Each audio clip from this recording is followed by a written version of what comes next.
कक्षायाः प्रारम्भे मङ्गलाचरणं कुर्मः। मातरं हृदये ध्यात्वा विशदाम्बुजवासिनीं बालानां सुखबोधाय क्रियते काव्यदीपिका। काव्यदीपिकायाः तृतीयशिखायाः प्रारम्भः अद्य विधीयते। अस्यां शिखायां काव्यस्य भेदाः वर्णिताः सन्ति। तर्हि आगच्छन्तु। ध्वन्यादिभेदेन काव्यस्य भेदत्रयमाह। वदन्तु एकवारं सर्वे।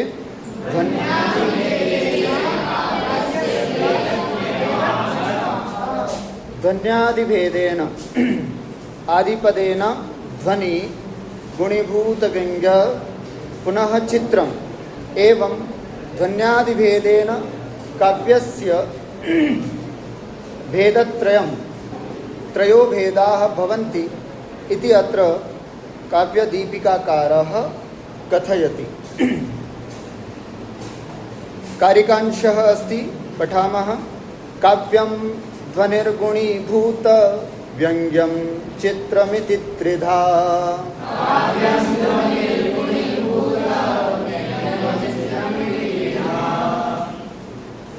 काव्यम त्रिधा। काव्यम त्रिधा अर्थात काव्य तीन प्रकार के होते हैं। ध्वनि ही ध्वनि काव्यम, गुणीभूत व्यंग्य व्यंग्यम गुणीभूत व्यंग्य काव्य, चित्रम चित्रम काव्यम च। एवं काव्यस्य त्रयो भेदाः सन्ति। के सन्ति एकवारं वदन्तु सर्वे। ध्वनि काव्यम, गुणीभूत व्यंग्य काव्यम, चित्रकाव्यम इति। एवं काव्यस्य त्रयो भेदाः सन्ति। आदौ ध्वनि अस्ति, अतः ध्वनिं लक्षयति विश्वनाथः। अर्थात ध्वनि काव्यस्य लक्षणम् अत्र आचार्य विश्वनाथः यथा साहित्यदर्पणे कथयति तदेव अत्र काव्यदीपिकाकारः प्रस्तौति। वाच्यातिशायिनी व्यङ्गे ध्वनिस्तत्काव्यमुत्तमम्।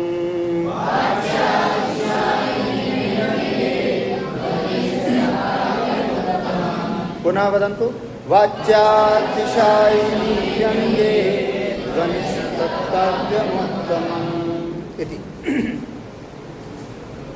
ध्वनि ध्वनिपदस्य को अर्थः यदि वयं व्युत्पत्त्या पश्यामः तर्हि ध्वन्यते अनेन इति ध्वनिः, है ना। ध्वन्यते अनेन इति ध्वनिः। ध्वन्यते व्यञ्जनावृत्त्या अर्थान्तरं प्रतिपाद्यते। व्यञ्जनावृत्त्या अर्थान्तरं प्रतिपाद्यते अनेन इति ध्वनिः। अर्थात जहाँ पर व्यंजनावृत्ति से अन्य अर्थ को प्रकट किया जाता है उसे हम क्या कहते हैं? ध्वनि। स्पष्टं? ध्वनिपदस्य प्रयोगः वारं वारम् अत्र भविष्यति। अतः ध्यातव्यम् अस्ति ध्वनि इति पदस्य को अर्थः। व्यंजनावृत्ति से अर्थांतर जहाँ प्रतिपादित किया जाता है अथवा जिससे प्रतिपादित किया जाता है उसे हम क्या कहते हैं? ध्वनि। ध्वनि पदस्य अर्थ पुनः एकवारं वदामि।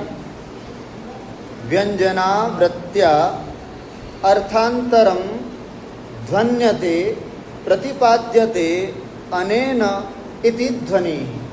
व्यञ्जनावृत्ति से अर्थांतर अर्थात अन्य अर्थ को जहाँ पर ध्वनित किया जाता है, प्रतिपादित किया जाता है उसे हम क्या कहते हैं? ध्वनि। ध्वनेः लक्षणम् अत्र लिखितमस्ति, तदपि अत्र वयं पश्यामः। वाच्यातिशायिनी व्यङ्गे ध्वनिस्तत्काव्यमुत्तमम्। तत्काव्यम ध्वनि ही उच्यते। उस काव्य को ध्वनि कहते हैं। किस प्रकार का काव्य हो जो ध्वनि कहलाता है? तर्हि अत्र लिखितमस्ति वाच्यातिशायिनी व्यङ्गे। वाच्यातिशायिनी व्यंगे इति वाच्यम अतिशेते इति वाच्यातिशायी, है ना। वाच्यम अर्थात अभिधावृत्ति बोध्यम अर्थम वाच्यम वयम पठितवन्तः। अभिधावृत्ति से जिस अर्थ को हम जानते हैं उसको हम क्या बोलते हैं? वाच्यार्थ। लक्षणावृत्ति से जो अर्थ बोध्य होता है उसे हम क्या बोलते हैं? लक्ष्यार्थ। व्यंजनावृत्ति से जो अर्थ बोध्य होता है उसे हम क्या बोलते हैं? व्यंग्यार्थ। तो अभिधावृत्ति से बोध्य अर्थ वाच्यार्थ कहलाता है।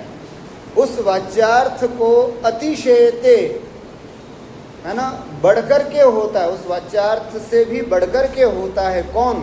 व्यंगे। जहाँ पर वाच्यार्थ से व्यंग्यार्थ अधिक चमत्कारिक हो उसे हम ध्वनि काव्य कहते हैं। सरल सी बात। वाच्यातिशायिनी व्यंगे, ये बात मुख्य समझनी है ना। कैसा व्यंग्य होने पर? वाच्यातिशायिनी व्यंगे। वाच्यम अतिशयते इति वाच्यातिशायी, तस्मिन् वाच्यातिशायिनी सप्तमी एकवचनम् अस्ति।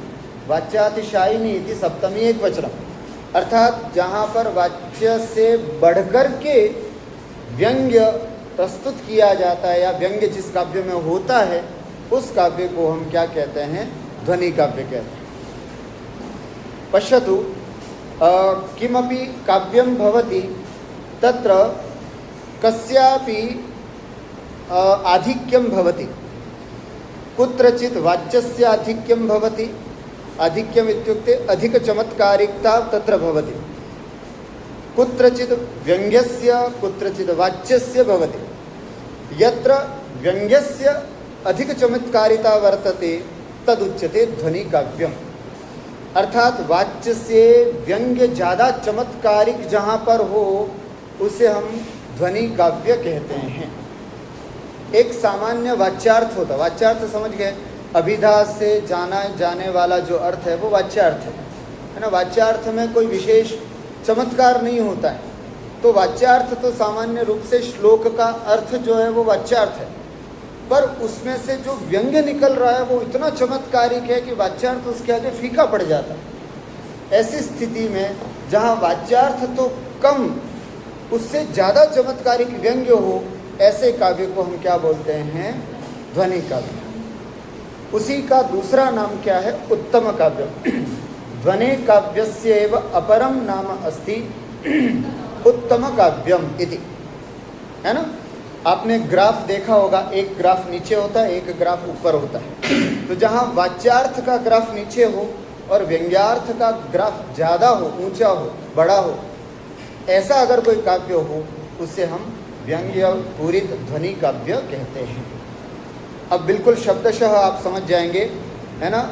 व्यंग्य, ऐसा व्यंग्य होने पर ध्वनि काव्यम, ध्वनि काव्य होता है। कैसा व्यंग्य होने पर? वाच्यातिशायिनी व्यंग्य, है ना। अर्थात वाच्य से अधिक चमत्कारिक व्यंग्य के होने पर वह काव्य क्या कहलाता है? ध्वनि काव्य कहलाता है। स्पष्टमेताव? उत्तमम, है ना। ध्वनि तत् काव्यम उत्तमम, उसी काव्य को उत्तम काव्य भी कहते हैं। ध्वनि काव्यस्यैव अपरम नाम उत्तम काव्यम। यथा काव्य के जो तीन भेद करते हैं, तीनों के दूसरे दूसरे नाम हैं। आपको दोनों नामों से परिचित होना है। ध्वनि काव्य, उत्तम काव्य, गुणीभूत व्यंग्य काव्य, मध्यम काव्य, चित्र काव्य, अधम काव्य। ऐसे सबके सिमिलर नाम भी आएंगे। तो आपको दोनों से, अगर परीक्षा में उत्तम काव्य से लक्षण पूछ लिया और आपने ये याद कर रखा था और ये तो लिखा नहीं आपने, तो ऐसा नहीं होना चाहिए। स्पष्टम पुनः एक बार हम बताएंगे। ध्वनि काव्यस्य अपरम नाम उत्तम काव्य, गुणीभूत व्यंग्यस्य अपरम नाम मध्यम काव्य, चित्र काव्यस्य अपरम नाम अधम काव्यम। किमस्ति? अधम काव्यम। उत्तम, मध्यम, अधम त्रयो भेदाः, अथवा ध्वनि काव्य, गुणीभूत व्यंग्य काव्य, चित्र काव्य इत्यपि वयं वक्तुं शक्नुमः। अस्तु, अग्रे लिखितमस्ति पश्यतु वदन्तु यस्मिन् काव्ये व्यङ्ग्यार्थो वाच्यार्थात् अधिक चमत्कारी तन्नाम ध्वनिः तच्च उत्तमं काव्यम्। सर्वं स्पष्टम अत्र लिखितम। यस्मिन् काव्ये, जिस काव्य में व्यंग्यार्थो, व्यंग्यार्थ जो है वो वाच्यार्थात अधिक चमत्कारी, वाच्यार्थ से अधिक चमत्कारी हो, तन्नाम ध्वनि, उस काव्य को हम ध्वनि काव्य कहते हैं। तच्च उत्तमम काव्यम, उसी का दूसरा नाम उत्तम काव्य भी कहा जाता है, उसको हम उत्तम काव्य के रूप में भी जानते हैं। अस्तु, काव्यस्य त्रयो भेदाः सन्ति। प्रथम भेदः अस्ति ध्वनि काव्यः, तस्य लक्षणमपि पठितवन्तः। अधुना ध्वनि काव्यस्य अपि भेदाः सन्ति। केचित् भेदाः तदत्र लिखितम्। भेदौ ध्वनेरपि द्वा उदीरितौ लक्षणाभिधा मूलौ।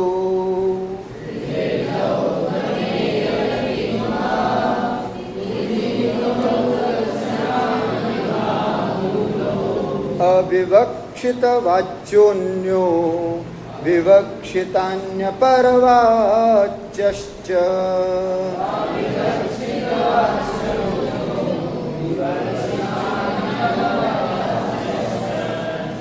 भेदौ ध्वनेरपि द्वौ उदीरितौ। ध्वनेरपि द्वौ भेदौ उदीरितौ। ध्वने, ध्वनि काव्यस्यापि द्वौ भेदौ उदीरितौ कथितौ। ध्वनि काव्यस्यापि द्वौ भेदौ कथितौ। लक्षणाभिधा मूलौ, है ना, लक्षणाभिधा मूलौ। लक्षणाच अभिधाच इति लक्षणाभिधे। रामश्च सीताच इति रामसीते। लक्षणाच अभिधाच इति लक्षणाभिधे, है ना, लता लते द्विवचने। कः समासः अस्ति अत्र? इतरेतर द्वंद्व समास। कः समासः अस्ति? इतरेतर द्वंद्व समास। लक्षणाच अभिधाच इति लक्षणाभिधे। अभिधे मूले हेतु ययोस्तौ लक्षणाभिधा मूलौ। लक्षणा और अभिधा ये दोनों मूले हेतु ययोः, ये मूल में हेतु जिनके हैं उसको बोलते हैं लक्षणाभिधा मूलौ इति, है ना। अत्र एकम आगच्छति वाक्यम द्वंद्वान्ते श्रूयमाणं पदम प्रत्येकम अभिसंबध्यते। द्वंद्व समास में जो अंतिम में शब्द आता है वो प्रत्येक के साथ जोड़ा जाता है। तो लक्षणाभिधा मूल, मूल शब्द द्वंद्व समास में इतरेतर द्वंद्व समास है, तो मूल शब्द लास्ट में आया तो उसको दोनों के साथ लगाओ, तो लक्षणामूल अभिधामूल इति, तो दोनों के साथ लगाएंगे तो ये दो भेद हो जाएंगे। तर्हि ध्वनेः अपि द्वौ भेदौ उदीरितौ। ध्वनि काव्यस्यापि द्वौ भेदौ कथितौ।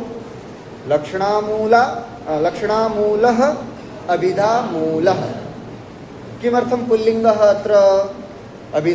लक्षणामूलः अभिधामूलः द्विवचने प्रयुज्यते चेत् लक्षणाभिधामूलौ इति। रामः रामौ। किमर्थम् अत्र पुल्लिङ्गस्य प्रयोगः अस्ति? यतोहि ध्वनिशब्दः पुल्लिङ्गे अस्ति।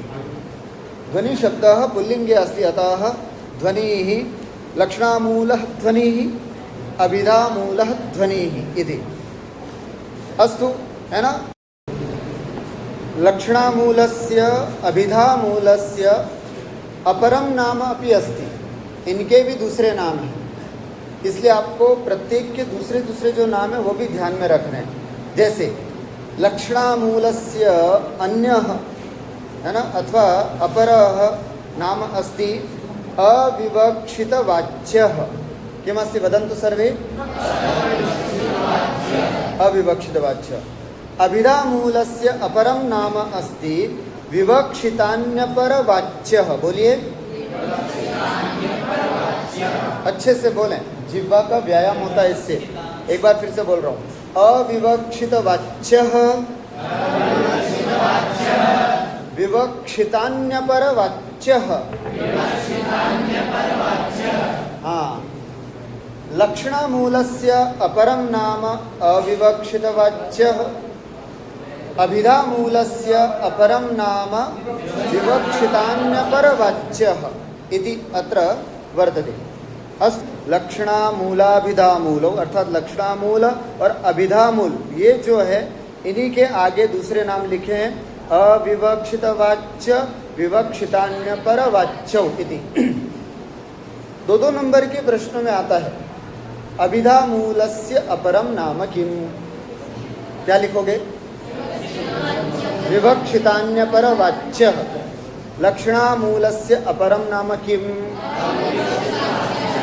अविवक्षित वाच्य इति। पश्यतु, लक्षणामूलः अभिधामूलश्च इति ध्वनेर द्वौ भेदौ, अर्थात लक्षणामूल और अभिधामूल ये ध्वनि के दो भेद हुए। ठीक है, ध्वनि काव्य के दो भेद हुए। तौ च क्रमेण अविवक्षित वाच्य विवक्षितान्यपर वाच्यश्च इति नामभ्यामपि व्यपदिश्येते। इन दोनों नामों से भी इनको कहा जाता है, इनका व्यवहार किया जाता है। ठीक है, अब सबसे पहले अविवक्षित का मतलब क्या और विवक्षितान्यपर वाच्य का अर्थ क्या, इस बात को यहाँ पर समझा रहे हैं। तो देखिए, एक बार पंक्ति पढ़ते हैं, बोलिए। लक्षणामूलः अभिधामूलश्च इति ध्वनेर्द्वौ भेदौ तौ च क्रमेण अविवक्षित वाच्यः विवक्षितान्यपर वाच्यश्च इति नामभ्यामपि व्यपदिश्येते। तत्र अविवक्षितं बाधितस्वरूपं वाच्यं यत्र स अविवक्षित वाच्यो नाम लक्षणामूलो ध्वनिः। लक्षणामूलत्वात्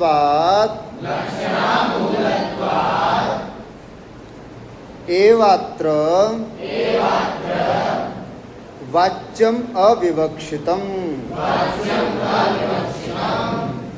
तत्र अविवक्षितम्, अत्र अविवक्षितम् इत्यस्य को अर्थः विवक्षितम् इति पदस्य को अर्थः, हाँ, वक्तुम् इच्छा इति विवक्षा। विवक्षितम् इत्यस्य को अर्थः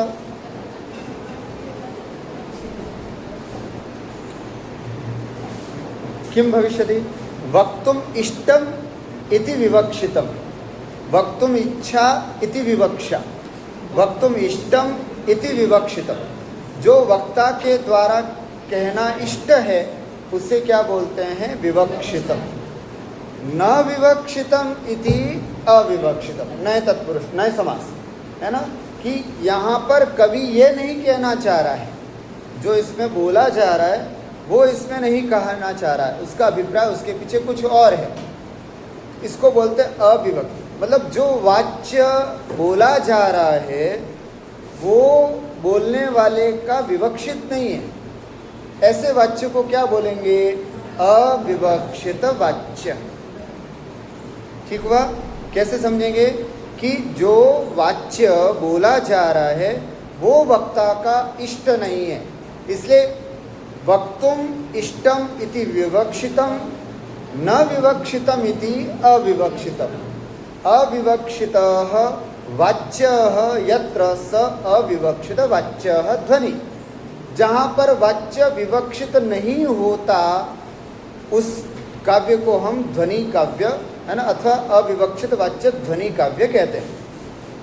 ठीक है, तो यहाँ पर वही लिखा है, तत्र अविवक्षितम। अविवक्षितम का मतलब बाधित स्वरूपम वाच्यम, जहाँ पर वाच्य जो है वो अपने स्वरूप को बाधित हुआ है। हमने लक्षणा पढ़ी थी, लक्षणा में पता हमने क्या देखा था, मुख्यार्थ बाधे, मुख्यार्थ का बाध होता है ना, उसके बाद रूढ़ि अथवा प्रयोजन में से एक होना चाहिए और संयोग सामीप्यादि संयोग होना चाहिए। मुख्यार्थ बाधे तद्योगे रूढ़ि तोथ प्रयोजना। तो जहाँ पर मुख्यार्थ का बाध हो, है ना, संयोग आदि सामीप्य संबंध हो, है ना, अथवा संबंध हो, और तीसरा रूढ़ि अथवा प्रयोजन, ये तीनों चीज़ें जहाँ पर होती है वो हमारा लक्षणा होती है। अविवक्षित वाच्य ध्वनि, जिसका हमने दूसरा नाम क्या दिया, लक्षणा मूल ध्वनि, अर्थात इसके मूल में क्या है, लक्षणा। और लक्षणा में क्या होता है, वाच्य बाधित होता है ना, वाच्य का स्वरूप बाधित होता है। वही चीज़ यहाँ पर लिखी है, बाधित स्वरूपम वाच्यम यत्र, जहाँ पर वाच्य का स्वरूप बाधित होता है, स अविवक्षित वाच्य, उसे हम कहते हैं अविवक्षित वाच्य। मतलब जो वाच्य कहा जा रहा है वो कहना नहीं चाह रहा है, उसके अलावा उसके पीछे कुछ और अभिप्राय है ना, वो वाली बात। जैसे एक उदाहरण अपन ने पढ़ा था, आगे इसमें भी आएगा, है ना, किसी अपकारी के प्रति ये बोला जाना, उपकृतम बहु तत्र किमुच्यते, बोला था ना यही बात, है ना, कि अरे साहब तुम्हारे उपकार मेरे पर बहुत है, कहाँ तक मैं बखान करूँ, आप हज़ारों, है ना, हज़ारों लाखों साल जियो, है ना, इस तरह की बात आई थी। तो उसमें जो कहना चाह वक्ता का अभिप्राय था वो नहीं कहा जा रहा है, या जो कहा जा रहा है वो वक्ता का अभिप्राय नहीं है, उसके पीछे दूसरा अभिप्राय होता है। वही बात यहाँ पर अविवक्षित के अंतर्गत आएगी। तत्र अविवक्षितम बाधित स्वरूपम वाच्यम यत्र स अविवक्षित वाच्यो नाम लक्षणा मूलोध्वनि, उसे ही हम अविवक्षित वाच्य बोलें अथवा लक्षणा मूलक ध्वनि कहते हैं। क्यों इसको अविवक्षित वाच्य को लक्षणामूल क्यों बोला जाता है, तो उसमें हेतु बताते हैं, लक्षणामूलत्वात्, इसके मूल में लक्षणा होती है, अर्थात पहले लक्षणा होती है, लक्षणा शक्ति से पहले लक्ष्यार्थ का बोध होता है, लक्ष्यार्थ का प्रतिपादन होता है, फिर वो ध्वनि अन्य अर्थ को प्रकट करती है, तो उसको बोलते हैं लक्षणामूल ध्वनि। ठीक है, वही बात जो व्यंजनावृत्ति में अपन ने पढ़ी थी, वही लगभग बातें यहाँ पर भी आ रही हैं। शाब्दी व्यंजना में भी अपन ने इसी तरह का कुछ भाव पढ़ा था। शाब्दी व्यंजना के दो भेद किए थे अपन ने, कौन कौन से, अभिधामूला और लक्षणामूला। वही बात यहाँ पर है, यहाँ पर भी लक्षणामूला, लक्षणामूला का दूसरा नाम क्या दिया यहाँ पर, अविवक्षित वाच्य, यहाँ अविवक्षित वाच्य बोल रहे। तो बात एक ही है, वहाँ पर व्यंग्य था, उस अपेक्षा से समझ रहे थे, यहाँ पर एक भेद बना दिया, व्यंग्य प्रधान वाले काव्य को हम क्या बोलते हैं, ध्वनि काव्य, इसलिए उसके भेद यहाँ पर बताए जा रहे हैं। तो लक्षणामूलत्वादेव अत्र वाच्यम अविवक्षितम, क्योंकि लक्षणा मूल में है इसलिए यहाँ पर वाच्य जो है वो अविवक्षित होता है। और हमें पता है कि लक्षणा में कभी भी वाच्य प्रमुख नहीं होता है, जो भी वाच्य आता है वो उसका बाद होता है और फिर अन्य अर्थ प्रकट होता है, तो इसलिए यहाँ पर लक्षणामूलक ध्वनि जानना चाहिए।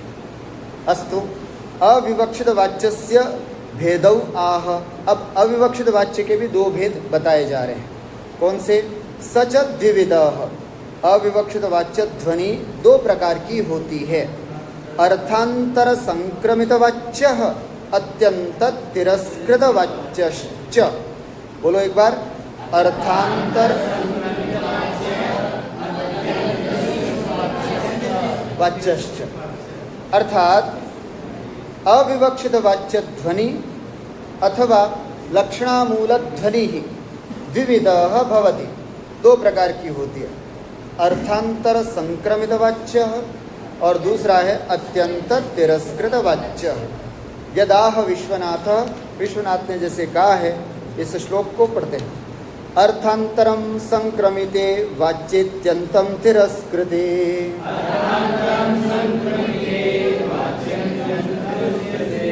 अविवक्षित वाच्योपि ध्वनिर्द्वैविध्यमृच्छति।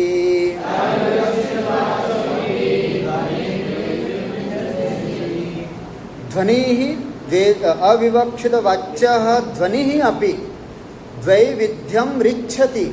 ऋच्छति नाम री धातोः कस्मिन् अर्थे प्रयोगः अस्ति? री धातु द्विधा अस्ति। भवादिगणीयः धातुः अस्ति, पुनः ज्योत्यादिगणीयः अपि धातुः अस्ति। री गतिप्रापणयोः अर्थे अपि अस्ति, री गतौ इत्यस्मात् धातुः अपि अर्थे। अत्र री गतिप्रापणयोः ऋच्छति ऋच्छत ऋच्छन्ति इति, और री गतौ इत्यस्मात् धातोः तत्र इयर्तिः इत्यादि रूपं तत्र चलति। भवतु नाम अत्र ध्वनिर्द्वैविध्यम ऋच्छति। ध्वनि दो प्रकार को प्राप्त होती है ना। अविवक्षित वाच्य ध्वनि ही अपि द्वैविध्यम ऋच्छति, दो प्रकार को प्राप्त होती है। कौन कौन से वो दो प्रकार हैं? अर्थांतरम संक्रमिते वाच्ये अत्यंतम तिरस्कृते। अर्थांतर संक्रमित वाच्यम, अत्यंत तिरस्कृतम वाच्य। इस तरह से ध्वनि के दो भेद होते हैं। अब आइए अर्थांतर संक्रमित किसे कहते हैं बता रहे हैं। अर्थांतर संक्रमित वाच्यमाह, बोलिए। यत्र स्वयं अनुपयुज्यमानो मुख्योर्थः सविशेष रूपे अर्थांतरे परिणमति, तत्र मुख्यार्थस्य स्वविशेष रूपे अर्थांतरे संक्रमितत्वात् अर्थांतर संक्रमित वाच्यत्वम् इति। पश्यतु किं लिखितं? यत्र, जहाँ पर स्वयं अनुपयुज्यमानो मुख्यार्थः, यहाँ पर मुख्यार्थ जो होगा वो उपयुक्त नहीं होगा। मुख्यार्थ का बाद क्यों करते हैं? हमने जब पढ़ाया था तब बताया था दो कारण हो सकते हैं, अन्वयानुपपत्ति अथवा तात्पर्यानुपपत्ति। या तो अन्वय सही नहीं बैठ रहा है, या फिर उसका तात्पर्य जो है वो सही नहीं बैठ रहा है, इसलिए फिर मुख्यार्थ का बाद होता है। समझ में आया? जैसे अपन बोलते हैं ना गंगायाम घोषः, तो यहाँ पर अन्वयानुपपत्ति है, क्योंकि गंगा बहता हुआ पानी और घोष उसमें हो नहीं सकता। गुरुजी आप जो बोल रहे हो बात ही सही नहीं हो रही है, तो अन्वय की उपपत्ति ही नहीं हो रही है। इसको बोलते हैं अन्वयानुपपत्ति ही, क्योंकि घर जो है वो गंगा के तट पर तो हो सकता है। आप कह रहे हो कि गंगा में घर है, तो वो कैसे संभव है? अन्वयानुपपत्ति ही। दूसरी तात्पर्यानुपपत्ति होती है मुख्यार्थ बाद में। मुख्यार्थ बाद होने का एक दूसरा कारण है कि इसका तात्पर्य नहीं बैठता, इसलिए लक्षणा का प्रयोग होता है। जैसे काकेभ्यो दधि रक्षता, माँ ने बेटे से बोल दिया कि बेटा छत पर मैंने दही रखा है, काकेभ्यो दधि रक्षता, कौवों से दधी की रक्षा करना। 5 मिनट बाद माँ फिर छत पर जाती है और देखती है कि दही तो पूरा खत्म हो गया, खटा समाप्त हो गया। माँ ने पूछा बेटा ये कैसे हो गया? तो उन्होंने कहा बिल्ली चाट के गई। तो माँ ने कहा बेटा तेरे को कह के गई थी ना कि कौवों से रक्षा करना। तो उसने कहा कि कौवों से रक्षा करने के लिए बोला था आपने, बिल्ली से नहीं। तो माँ कहती कि बेटा तात्पर्य समझना था तुमको मेरा, मैंने तो कौवा एकमात्र एक उपलक्षण था, पर उसके साथ जितने भी दध्युपघातक जितने भी तत्व उन सब से रक्षा करने की बात कही थी तुमको, तुमने केवल एक कौवा क्यों समझ लिया? तो ऐसी स्थिति में लक्षणा प्रयोग होती है मुख्यार्थ बाद होकर के कि काकेभ्यो दधि रक्षिताम का मतलब कौवों से रक्षा करना नहीं होता है भाई, दध्युपघातक जो भी तत्व हैं उन सब से तुमको रक्षा करनी थी। तो मुख्यार्थ का बाद क्यों होता है? 2 कारण हैं, अन्वयानुपपत्ति या फिर तात्पर्यानुपपत्ति। तो यहाँ पर वही बता रहे हैं कि यत्र स्वयं अनुपयुज्यमानो मुख्योर्थ, जहाँ वाक्य में मुख्यार्थ उपयुक्त नहीं बैठता उसके अन्वय की या तात्पर्य की उपपत्ति नहीं होने पर स्वविशेष रूपे अर्थांतरे परिणमति, वो क्या करता है फिर मुख्यार्थ जो है वो अपने विशेष रूप में परिणमित हो जाता है। प्रसंगानुसार वो अपना अर्थ निकाल लेता है, क्योंकि मुख्यार्थ तो बाद हो गया, तो फिर वहाँ क्या प्रसंग है उस हिसाब से वो अपने अर्थ को परिणमित कर देता है। बस उसी को बोलते हैं अर्थांतर संक्रमित, है ना। वही कह रहे हैं स्वविशेष रूपे अर्थांतरे परिणमति। कौन? मुख्यार्थ। मुख्य अर्थ जब उसका अन्वय अथवा उसका तात्पर्य नहीं बैठता है तो वो अपने विशेष रूप में दूसरे अर्थ में परिणमित हो जाता है। ऐसी स्थिति में तत्र मुख्यार्थस्य स्वविशेष रूपे अर्थांतरे संक्रमितत्वात्, ऐसी स्थिति में मुख्यार्थ का अपने विशेष रूप दूसरे अर्थ में संक्रमित होने से, संक्रमित माने परिणमित होने से अर्थांतर संक्रमित वाच्यत्वम, इसलिए इसको हम अर्थांतर संक्रमित वाच्य कहते हैं। स्पष्टम। मुख्यार्थ होता है, मुख्यार्थ का जब अन्वय नहीं बैठता है या तात्पर्य नहीं बैठता है तो मुख्यार्थ का बाद हो करके फिर वो किसी अन्य अर्थ में परिणमित हो जाता है। बस उसी को ही हम यहाँ पर अर्थांतर संक्रमित वाच्य ध्वनि कहते हैं। कैसे गुरुजी? एक उदाहरण देकर के बताइए। देखिए क्या कह रहे हैं, बोलिए। त्वामस्मि वच्मि विदुषाम समवायोत्र तिष्ठति आत्मीयां मतिमास्थाय स्थितिमत्र विधेहि तत् विद्वत्सभां गच्छन्तं प्रति कस्यचित् आप्तस्य उक्तिरियम्। कोई बड़ा व्यक्ति है, अपने छोटे भाई को या पुत्र को या शिष्य को विद्वत सभा में भेज रहा था, और जब विद्वत सभा में भेज रहा था तब उसको ये बात बोली गई, त्वामस्मि वच्मि विदुषाम समवायोत्र तिष्ठति। तो वही प्रसंग यहाँ पर बता रहे। क्या कहा यहाँ पर? फिर से बोल रहा हूँ कि विद्वत सभाम गच्छन्तं प्रति कस्यचिद आप्तस्य, है ना, किसी आप्त व्यक्ति का, किसी बड़े व्यक्ति की यह उक्ति है। क्या कह रहा है वो? अस्मि त्वाम वच्मि। अस्मि, यहाँ पर अस्मि शब्द जो है वो अहम अर्थे अव्ययम अस्ति। अस्मि शब्द केवल धातु रूपी नहीं है, अस धातु का लट लकार उत्तम पुरुष एक वचन नहीं है, बल्कि वो अहम अर्थ में अव्यय पद भी है। पता है आपको? अहम अर्थ के अव्यय पद में भी उसका प्रयोग होता है। अस्मि वच्मि इत्यस्य को अर्थ अहम वच्मि, मैं कहता हूँ इति। तो अस्मि वच्मि, अहम वच्मि, अस्मि इति पदम अहम इति अव्ययार्थे अहम इति अव्ययपदे प्रयुज्यते। तर्हि त्वाम वच्मि, अहम अस्मि त्वाम वच्मि, मैं तुमको कहता हूँ। अत्र विदुषाम समवायः तिष्ठति, तुम जहाँ जा रहे हो वहाँ पर विदुषाम समवायः, बहुत बड़े बड़े विद्वानों का समुदाय, तिष्ठति होता है ना, विराजता है। तत् अत्र, इस कारण, तत् नाम तस्मात् कारणात् त्वम अत्र आत्मीयां मतिम आस्थाय, आत्मीयां नाम स्वकीयां, मतिम आस्थाय, अपनी बुद्धि का अवलंबन लेकर के, अपनी बुद्धि को स्थिर करके ध्यान से स्थितिम विधेहि, है ना, अपने किसी भी कार्य को करना। बहुत अच्छी तरह से बोलना है, बहुत अच्छी तरह से तुमको व्यवहार करना है ना, अपने में स्थिर हो करके, अपनी बुद्धि को स्थिर करके फिर तुम्हें कार्य में प्रवृत्त होना है। इस तरह से किसी बड़े व्यक्ति ने अपने छोटे भाई, पुत्र या शिष्य को संबोधित करते हुए कहा। अब यहाँ पर कौन सा अर्थांतर संक्रमित है वो यहाँ पर देखिए। अत्र, बोलिए, अत्र वचनादि उपदेशादि रूपतया परिणमति संबोध्ये आत्मीय भावाद्यतिशयश्च व्यङ्ग्यः। पश्यतु, अत्र वचनादि उपदेशादि रूपतया परिणमति।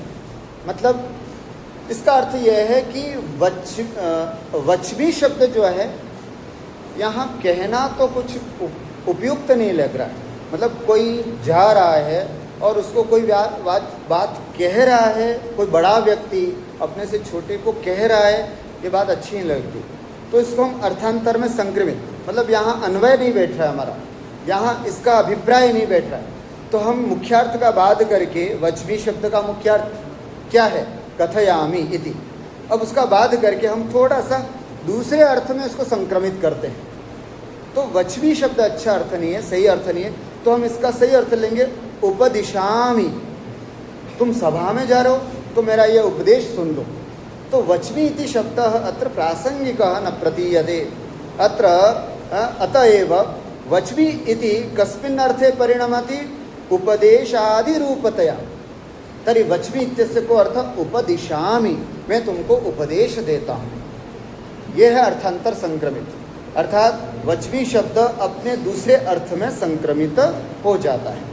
संबोध्य, और कहते हैं उपदेश्य, उपदेश में आत्मीय भावाद्यतिशयश्च, आत्मीय भावादि इत्यत्र आदिपदेन उपदेष्टरि अप्रतारकत्वातिशयः, उपदेशे च हितसाधनत्वातिशयश्च व्यंग्यतया ग्राह्यः। और जो उपदिशामि जो शब्द है ना, उपदेश में हमेशा हित साधनत्व छिपा होता है, सामने वाले का हित है। तुम इतनी बड़ी सभा में जा रहे हो, मैं तुमको उपदेश दे रहा हूँ, मेरी बात सुन लो, तुम्हारा इसमें हित है, तो ये हित बताना ही इसमें मुख्य रूप से प्रयोजन है। आत्मीय भावादि, इसमें एक तो आत्मीय भाव आ रहा है, आत्मीय भाव, अत्यधिक आत्मीय भाव दिखाना, और आदि पद से हित साधनत्व, इसी में तुम्हारा हित है, इस बात को बताना व्यंग्य है, यही प्रयोजन है। इसलिए यहाँ पर वचवी इति पदस्य कथयामि इति अर्थः नास्ति, वचवी इति पदस्य उपदिशामि इति अर्थः अत्र प्रकृतं वर्तते। पुनः अत्यंत तिरस्कृत वाच्यस्यापि अत्र लक्षणम् उच्यते। बोलिए, यत्र पुनः स्वार्थं सर्वथा परित्यज्य अर्थांतरं बोधयति, तत्र मुख्यार्थस्य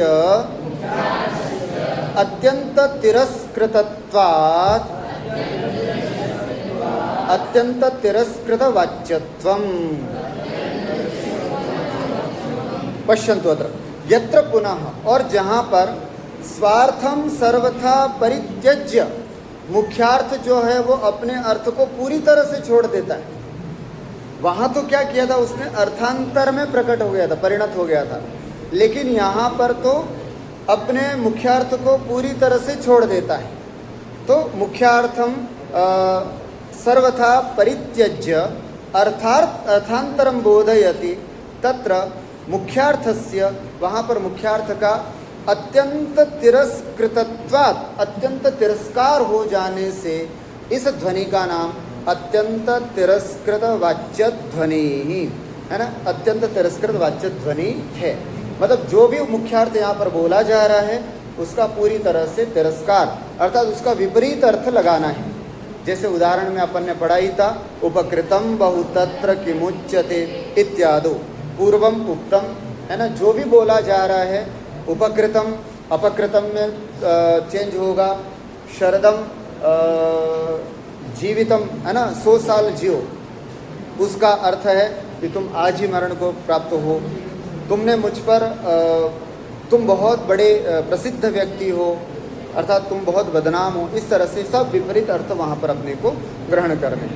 और इसी लक्षण देखिए आगे क्या लिखा, बोलिए, अत्र आद्ये मुख्यार्थस्य अर्थांतरे संक्रमणं प्रवेशः न तु तिरोभावः,